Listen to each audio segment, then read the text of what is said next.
Je me suis dit on va changer complètement de monde et ça me tient à cœur parce que c'est une pêche que j'ai, moins maintenant bien sûr, hein, mais que j'ai pratiquée pendant longtemps, c'est la pêche en grand gabarit.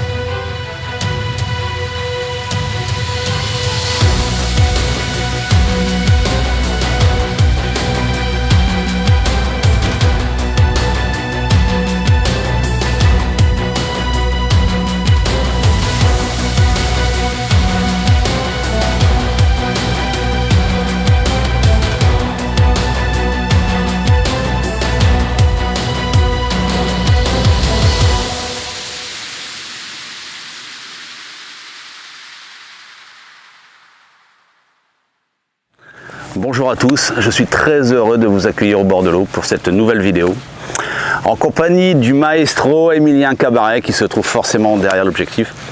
Voilà, en réfléchissant bien et puis en plus avec le beau temps, je me suis dit on va changer complètement de monde et ça me tient à cœur parce que c'est une pêche que j'ai, moins maintenant bien sûr, hein, mais que j'ai pratiquée pendant longtemps, c'est la pêche en grand gabarit. Ce que j'aime dans la pêche en grand gabarit, c'est révélateur. C'est une pêche très technique où il faut vraiment bien s'impliquer dans la tenue de la ligne, les montages de ligne. De toute façon, je vous présenterai ça au fur et à mesure de la vidéo. Donc là, ici, on est à Guelzin, pour ceux qui connaissent. Grand gabarit, c'est le canal de la Sensée, très très riche en poissons. Donc brème, gardon, hybride aussi de plus en plus. Il y a aussi pas mal d'ides. En fait, c'est vraiment très riche en poissons.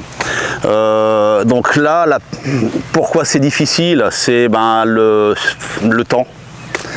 Bon, en ce moment, là, on est quasiment mi-juillet, il pleut, on est toujours avec une tenue, je dirais, quasiment hivernale. Personnellement, ça commence à me gonfler, ça c'est clair. Ça commence sérieusement à me gonfler. Mais bon, c'est comme ça, il faut faire avec. Donc les poissons sont comme nous, hein. En ce moment c'est assez compliqué, mais il ne suffit pas de faire des très très grosses pêches comme j'ai pu faire lors de ma dernière vidéo, la pêche au pompon. Je prends autant de plaisir aussi quand c'est une pêche très technique, très compliquée, où il faut vraiment rechercher les poissons. C'est le cas, hein, dans la pêche à grand gabarit. Et donc voilà, écoutez, j'espère que ça va le faire, j'espère que ça va s'éclaircir aussi. Et puis je vous propose d'attaquer cette vidéo. Allez, c'est parti. Donc la première étape, c'est vraiment de bien sonder. Dans un canal comme ça à grand gabarit, la difficulté c'est que y a des paliers, ça descend, il y a des cassures et ouais, il y a aussi la pluie. Et donc ça c'est vraiment une étape très très importante. Il faut absolument bien sonder. Bon, c'est pas la seule, hein, bien sûr, hein, mais ça c'est quand même, ça fait partie des règles, hein, d'essayer de faire une belle pêche, que ce soit de gardon, de brème, hein, bien sûr. Donc ça, on va sonder afin de faire une topographie, le sondage, que ce soit en carpodrome, que ce soit dans n'importe quel plan d'eau. C'est de s'imaginer et en fait de se faire une topographie, du fond dans sa tête. Voilà, on sait que on va sonder, à gauche ça descend, là ça remonte, voilà. Et là voilà, se faire une idée déjà. Allez, on va prendre le premier kit.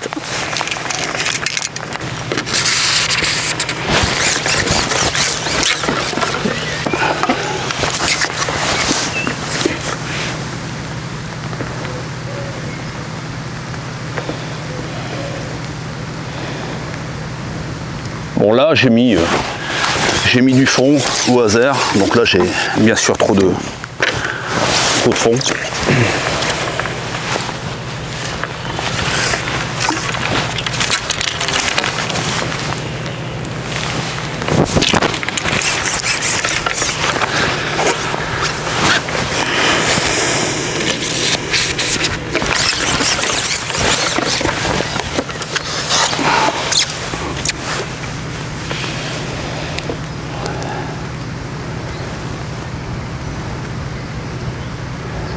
Là aussi, il faut vraiment faire attention aussi. Et il faut toujours prendre un repère sur la berge d'en face, parce qu'avec les éclusiers, les mouvements d'eau, si on ne fait pas trop attention, ben, on risque de sonder sur un niveau bas. Et ben, sur le coup, si vous ne faites pas attention, vous sondez, on va dire un ras sur un niveau bas, et puis à un moment donné, l'eau va monter, et puis ben, en gros, votre rêche ne touchera jamais le fond.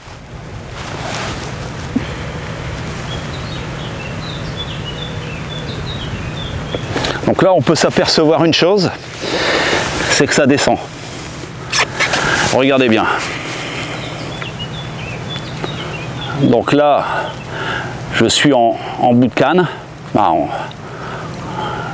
Voilà, le flotteur coule. Donc ça signifie que j'ai pas assez de fond, mais il faut toujours faire revenir le flotteur vers la berge. Et là, on s'aperçoit qu'on a un fond descendant. Là, c'est vraiment flagrant. Hein. Donc entre 10 mètres et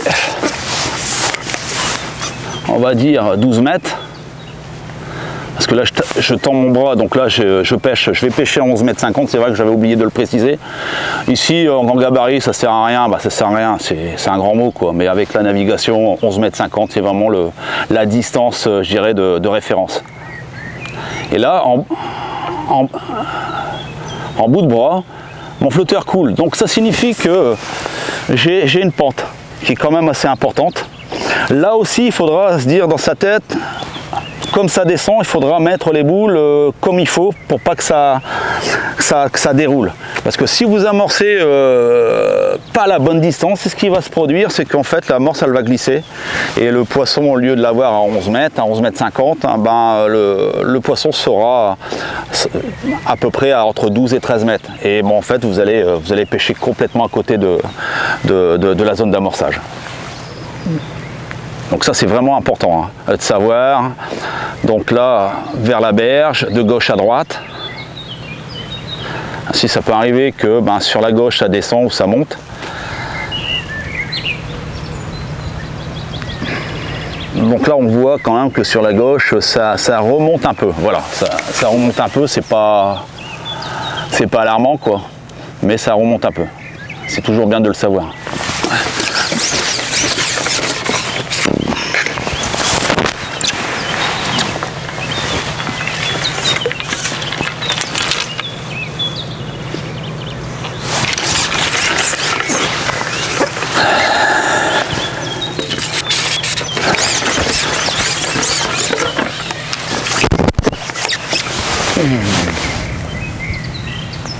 Prendre son temps, hein, faut bien sonder.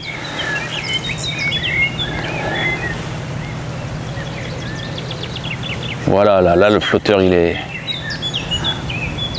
quasiment à ras de l'antenne. Ce qui est important, c'est que quand on sonde, hein, quand je dis je suis à ras, moi je me base toujours. Quand je prends mon fond, c'est la base de l'antenne. Voilà. La base de l'antenne, c'est vraiment mon point de référence. Et en disant, ben voilà, là je suis à ras. Quand je suis à ras, c'est vraiment que mon antenne dépasse juste au-dessus de la surface. Voilà. Moi je trouve que c'est pas mal. Je trouve que c'est pas mal. Il faut répéter l'opération. Donc là j'ai au total 4 kits. Je vais sonder 4 fois. Alors bien sûr, vous pouvez mettre les kits en parallèle et puis d'ajuster, hein. Ça c'est clair, hein. Alors je vous montrerai aussi par la suite la bannière, parce que la bannière c'est vraiment important aussi. Donc là je vais mettre à peu près 50 cm de bannière de façon à pouvoir vraiment pêcher juste. C'est une ligne qui va me permettre de prendre du poisson du tout venant, hein, des gardons, des plaquettes, des perches. Et en fonction de, parce que là aussi il y a des indicateurs, en fonction de la fréquence de touche, si ça se diminue ou bien si ça augmente, bon ben si ça augmente, bon, tant mieux. Si ça diminue, je pourrais me dire, oh, il y a peut-être quand même quelques beaux poissons sur le fond. Donc à partir de là, j'aurai d'autres lignes avec des poids quand même un peu plus lourds, de façon à caler un peu plus facilement sur la zone d'amorçage et en traînant un peu plus, de façon à pouvoir cibler les beaux poissons. Je mets mes kits bien alignés. Voilà, ça c'est vraiment important. Et comme ça, je vais pouvoir gagner du temps, déjà en mettant mes lignes à la même profondeur que mon premier kit. Ça c'est vraiment important. Voilà. Bon, celle-ci, ce sera une ligne qui va traîner un peu plus, donc on voit qu'il y a un décalage. Celle-ci, je vais m'ajuster. Voilà. Voilà. Et celle-ci, on va la laisser comme ça. Comme ça, j'ai un kit avec une profondeur intermédiaire, on va dire. Voilà.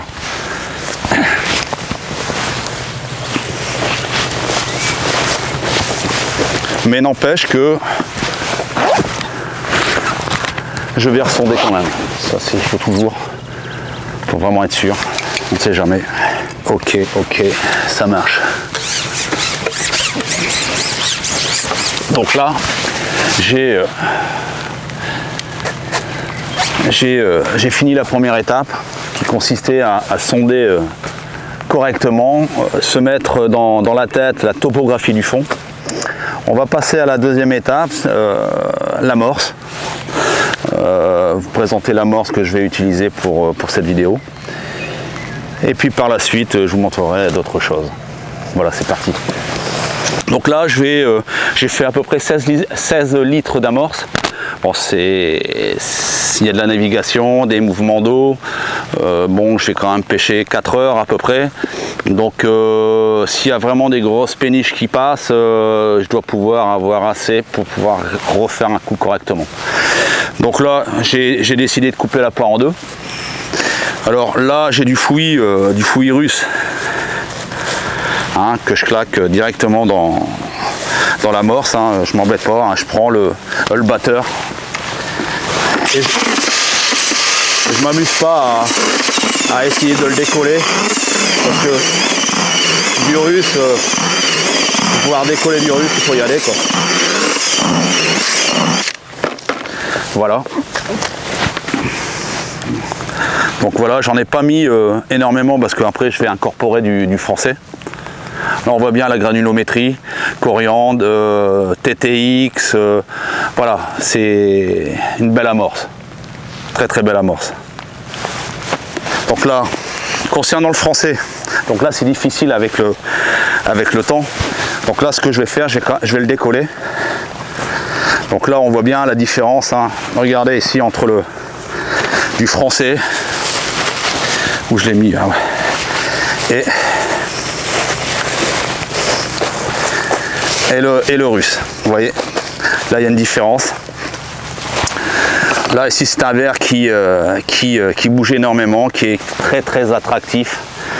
Et c'est pour ça que quand c'est des pêches très très difficiles, je préconise plus le français que le russe, mais il faut toujours quand même incorporer un peu de russe dans le sens où ça bouge pas, ça reste dans l'amorce et ça permet aussi de garder un peu plus longtemps le poisson sur le fond. Voilà.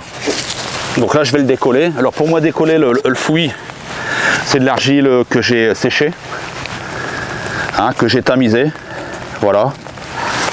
C'est aussi simple que ça.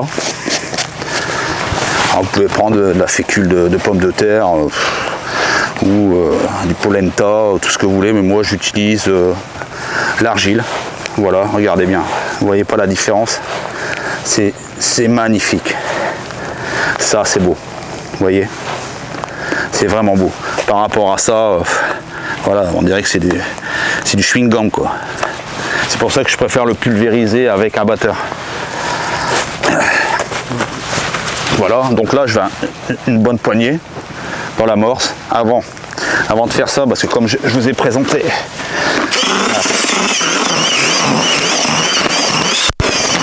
voilà, Là, je vais incorporer une poignée de fouillis français dans l'amorce. Voilà. On va essayer d'en garder un peu plus pour les rappels. Voilà. On va positionner ça à côté. Puis je vais rajouter aussi des gothers rouges morts dans l'amorce. Pas trop, parce que j'aime. C'est par moment, faut quand même. C'est comment dire. C'est déconseillé d'en mettre trop parce que ça attire aussi les carnassiers comme les anguilles. Et une fois que les anguilles sont installées sur le coup, c'est terminé. Hein. Les gardons, les brèmes, c'est fini, vous les ferez pas. Dernier point, c'est une amorce que j'ai surmouillée. Vous allez me dire pourquoi. Alors je l'ai surmouillée à cause du fond. Comme j'ai une pente assez soutenue, et je préfère surmouiller l'amorce de façon que quand l'amorce elle arrive sur le fond, elle a tendance à coller le fond. Si vous ne faites pas ça, si vous serrez trop, la boule elle va arriver sur le fond, elle ne va pas éclater tout de suite et puis elle aura tendance à rouler.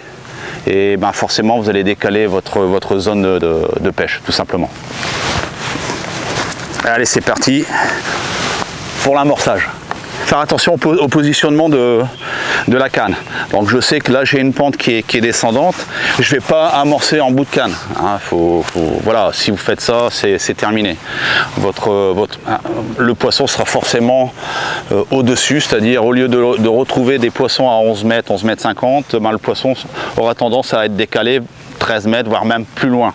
Donc c'est pas le but. Hein. Donc dans ma tête, j'ai toujours j'ai la topographie du fond, donc je sais comment c'est fait sur le fond.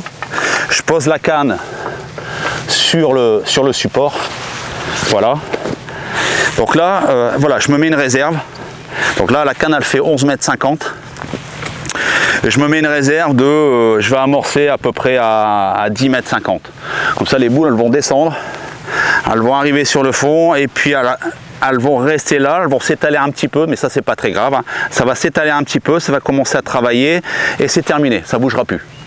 Voilà, ça c'est le but recherché. Ça c'est très important parce que ça c'est déterminant pour pouvoir faire une belle pêche, que ce soit de gardon ou de brème. Mais c'est vraiment déterminant. Allez, c'est parti pour l'amorçage.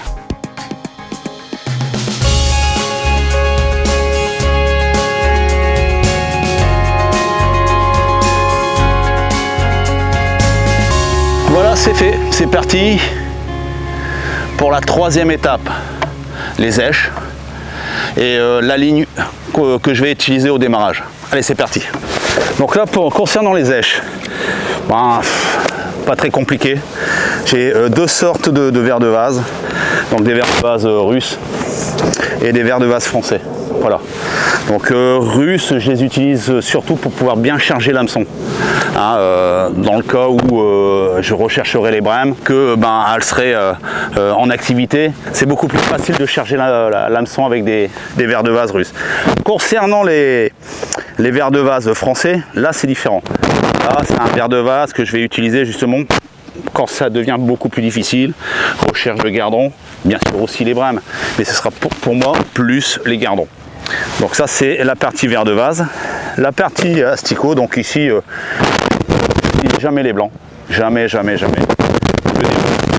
Voilà quoi. Les rouges, j'en ai des un peu plus foncés, on voit bien la différence.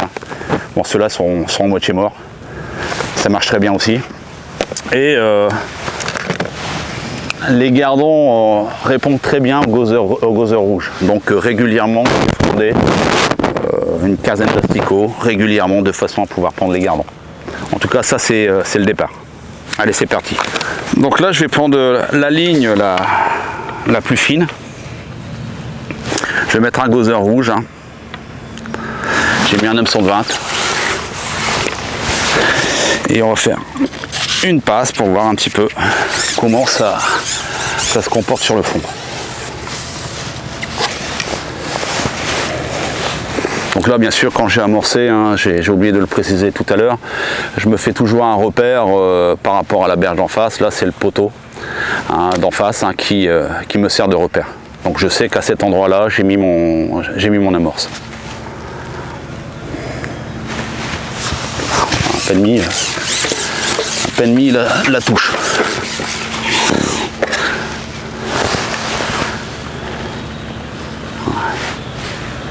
Ah, beau gardon. Alors là, vous allez rigoler, mais j'ai oublié l'essentiel, c'est la bourriche. J'ai oublié de mettre la bourriche. Ah là là. Donc je vais demander un effort surhumain à Emilien, hein, qui puisse me ramener quand même une bourriche, quoi, parce que bon, hein, je vais pas le rejeter comme ça, le gardon. Merci Emilien.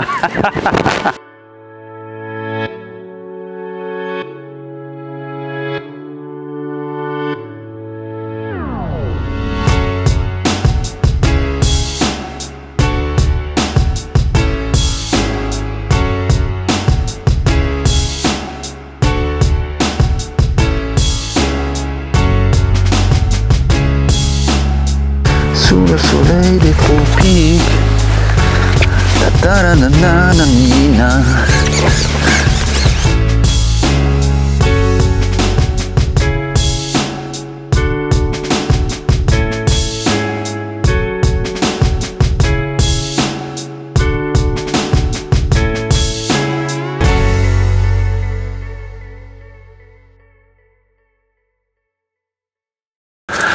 4e étape, donc je voulais présenter les lignes que j'ai utilisées pour cette vidéo.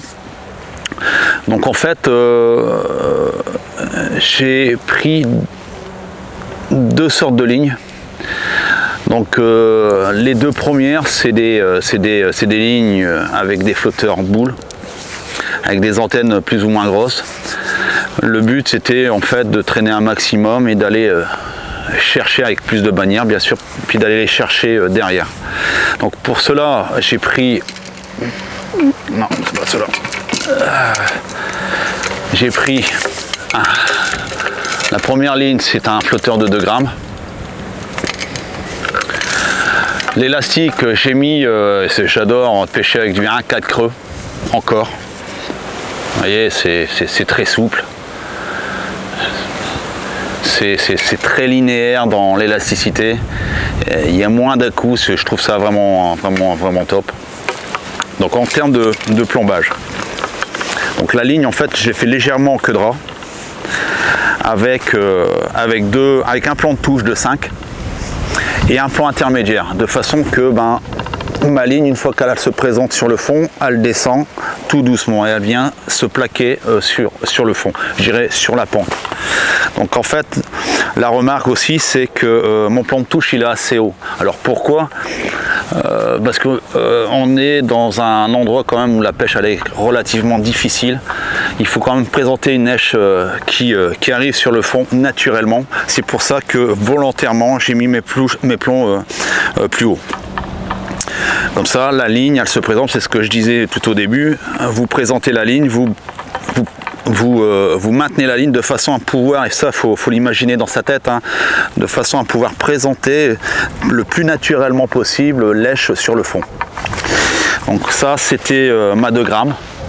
Donc un bas de ligne de 13 centièmes avec un hameçon de 18. Voilà. Pour la deuxième,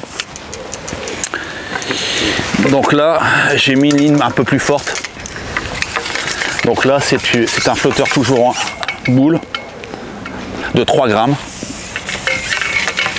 Alors la différence entre 2 et 3 grammes forcément c'est une ligne beaucoup plus lourde, mais ça a l'avantage aussi de maintenir beaucoup plus longtemps quand il y a un courant, de maintenir beaucoup plus longtemps la ligne sur la zone de pêche. Donc là aussi, hein, je vous présente, hein, c'est quasiment la même chose que la première ligne, hein, un plombage en forme de queue de rat, un plomb de touche de 5, j'ai pas changé, et puis un plomb intermédiaire, de façon toujours de présenter cette ligne le plus naturellement possible sur le fond. Donc j'ai fait des poissons avec toutes les lignes, hein, bien sûr, parce que bon, j'ai voulu alterner en fonction de ce que je voyais, la fréquence de touche de gardon, et j'ai voulu alterner tout ça. Et finalement, j'ai fait les quelques plaquettes que j'ai pu faire, c'est avec les boules. Et les deux autres, alors là les deux autres c'est des flotteurs que je recommande vraiment, hein, et c'est vrai que c'est difficile à les trouver, mais vraiment c'est des flotteurs exceptionnels, c'est des flotteurs des tempêtes, hein, de chez Vendenen. Alors ça paye pas de mine, hein, mais c'est terrible, hein, c'est ultra efficace. Donc ma première ligne, c'est une ligne d'1,25 g. 1,25 g sur un élastique de 1 mm.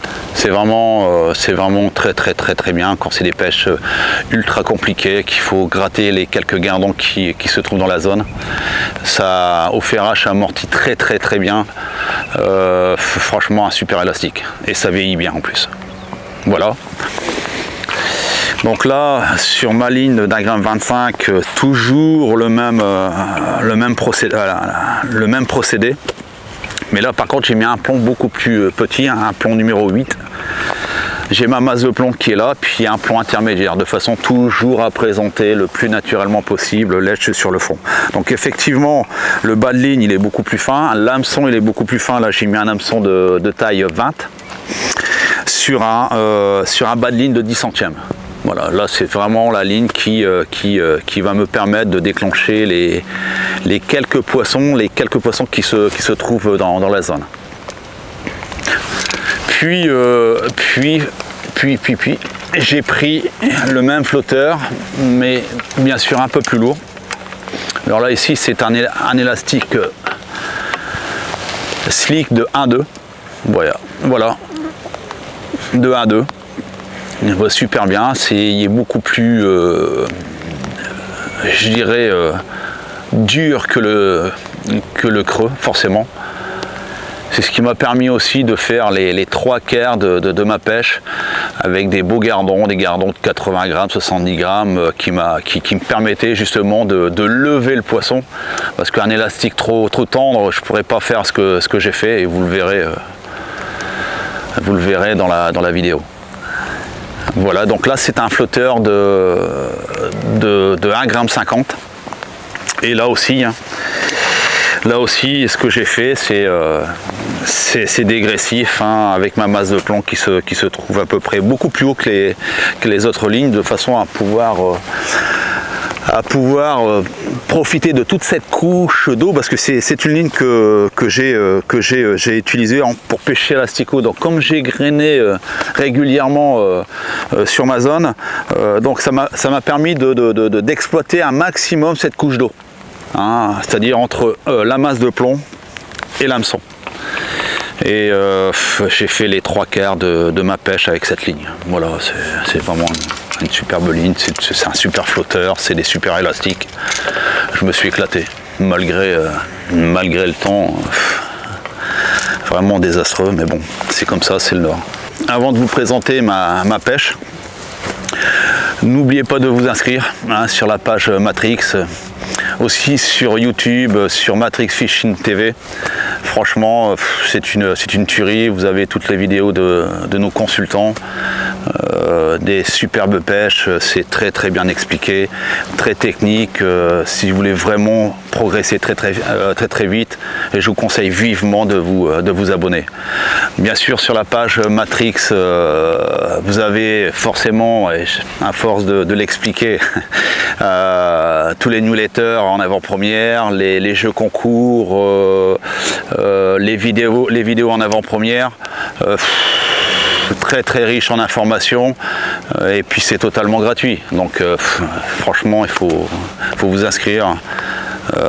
Les yeux fermés. Donc voilà, écoutez, je vais vous montrer ma pêche. Je me suis éclaté, contrairement à ce que vous allez voir dans la vidéo, et ce que vous avez vu dans la vidéo, parce que bon, on a vraiment galéré aujourd'hui avec premièrement le temps. Hein, franchement, le temps c'est catastrophique. Ici on est sur des quais à bateau, on a eu des mouvements de bateau, en plus c'est pas des pites, ça a perturbé complètement la pêche. plus pour finir un croisement de bateau qui m'a totalement coupé ma pêche, plus de touche, plus rien. Voilà, bon après c'est comme ça, c'est la pêche, hein. Mais en tout cas j'ai pris vraiment un plaisir. Ça reste toujours un plaisir de pêcher en grand gabarit pour ceux qui connaissent, et pour ceux qui ne connaissent pas, franchement je vous conseille vivement d'essayer. Et je vous dis à bientôt pour une prochaine vidéo.